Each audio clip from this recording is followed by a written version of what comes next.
அனைவருக்கும் வணக்கம் நண்பர்களே, தோழிகளே. இன்றைய பதிவில் கோழிப்பண்ணை வைத்து எப்படி வெற்றிகரமாக லாபம் சம்பாதிப்பது என்பதை பற்றி தெரிந்து கொள்ளப் போகிறோம். அதனால் கடைசி வரைக்கும் இந்த வீடியோவை பாருங்கள். ஒரு கோழிப்பண்ணை ஆரம்பிப்பது ஒரு தொழில் அல்ல. தீவனம் போட்டால் மட்டுமே கோழிப்பண்ணை நடத்திட முடியாது. தீவன மேலாண்மை, திட்டமிடுதல், உணவு, இதை மூன்றும் அறிந்து செய்தால் மட்டுமே இந்த கோழிப்பண்ணை வைத்து லாபம் பெற முடியும். வாழ்க்கையில் வெற்றியை அடையவே முடியும். அதனால் இந்த வீடியோவை பாருங்க. முதல்ல உங்க ஊர்ல என்ன தேவைன்னு ஃபர்ஸ்ட் தெரிஞ்சுக்காங்க. மொத்தம் 3 விதம். ஒன்று பாய்லர் கோழி, இன்னொன்று லேயர் கோழி, இன்னொன்று நாட்டுக்கோழி. பாய்லர் கோழி எதுக்காக யூஸ் பண்ணுகிறது? உங்க ஊரில் கறிகள் அதிகமாக தேவைப்படுகிறது என்றால் உங்க ஊரில் பாய்லர் கோழி வச்சுக்கலாம். இல்ல முட்டை தாப்பா எங்க ஊர்ல அதிகமா சேல்ஸ் ஆகுது அப்படின்னா லேயர் கோழி வைத்துக்கலாம்.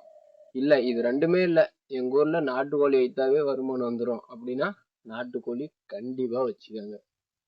ஆமா, எல்லாமே நம்ம பார்த்துட்டோம். ஆனா அது எப்படி ரன் பண்ணணும் அதே இப்போ நம்ம பார்க்க போறோம்.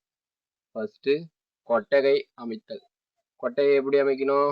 ஒரு 100 கோழி வளர்த்துறோம்னா ஒரு 150 கோழி வளர்த்துற அளவுக்கு நல்லா ஃப்ரீயா கோழிங்க திரியிற அளவுக்கு கொட்டகை போட்டுக்காங்க. ஒரு 60க்கு ஒரு 20 போட்டீங்கன்னாவே 500 கோழி பக்கம் வளர்த்தலாம். நல்லா தாராளமா. குஞ்சு கோழிங்க, பெரிய கோழிலாம் வளர்த்த முடியாது. சின்ன கோழிங்க 2 மாசம் 3 மாசத்து கோழிலாம் வளர்த்தலாம். கொட்டகை போட்டுமா? ஆனா கொட்டகை போட்டோம், கோழி குஞ்சு வாங்கணுமே. அதை எப்படி வாங்கணும் சொல்றேன், தெரிஞ்சுக்காங்க. கோழி குஞ்சு நல்லா கண்கள் பிரகாசமா இருக்குதா, தெளிவா இருக்குதா, அதை பார்த்து வாங்கிக்காங்க. கோழி குஞ்சுகள் நன்றாக நடக்க வேண்டும், ஓட வேண்டும், உடைய வேண்டும். அதுதான் ஆரோக்கியமான குஞ்சு. முதல்ல நம்ம நல்ல குஞ்சா பார்த்து எடுத்து நம்ம பண்ணைக்கு வளர்த்தனோம்னா கண்டிப்பா லாபம் உண்டு. கொட்டையை பார்த்துட்டோம், கோழி குஞ்சு வாங்குறது அப்படின்னு பார்த்தோம். கோழி குஞ்சு வாங்கிட்டு வந்தோம். ஆனா அது எப்படி உணவு தண்ணீர்லாம் கொடுப்பது? கோழிகளுக்கு உணவு கொடுப்பது கண்டிப்பான முக்கியமான ஒரு பங்கு.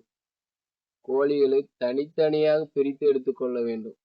தனித்தனியாக பிரித்து எடுத்துக்கொண்டு கோழிகளுக்கு தினம்தோறும் எந்த தீவனம் நன்றாக சாப்பிடுகிறதோ அந்த தீவனத்தையே கோழிக்கு கொடுக்க வேண்டும். ஏதோ ஒரு தீவனத்தை வாங்கிட்டு வந்து நம்ம கொடுத்துடக்கூடாது.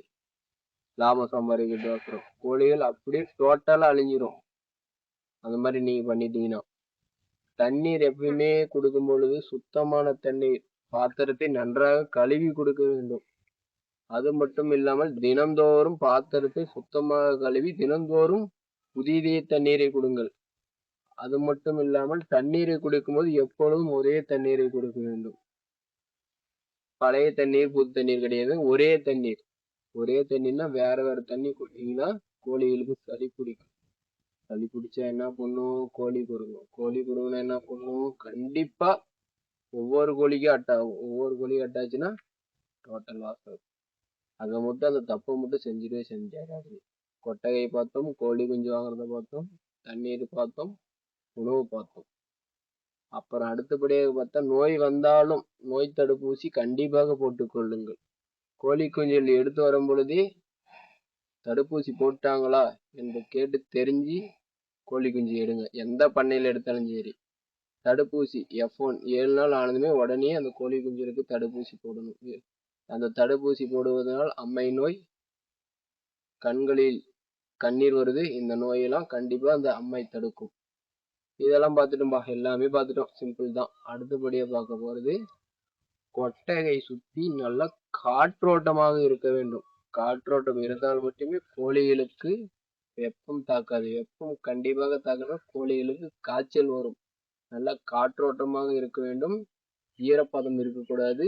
மழை தண்ணீர் கொட்டையில் வராத மாதிரி பார்த்து கொள்ள வேண்டும். இதெல்லாம் செஞ்சீங்கன்னா தான் கோழி பண்ணை வளர்த்து வெற்றி பெற முடியும். என்னென்ன செய்யணும் எல்லாம் பார்த்துட்டோம். இப்ப என்ன செய்யக்கூடாது?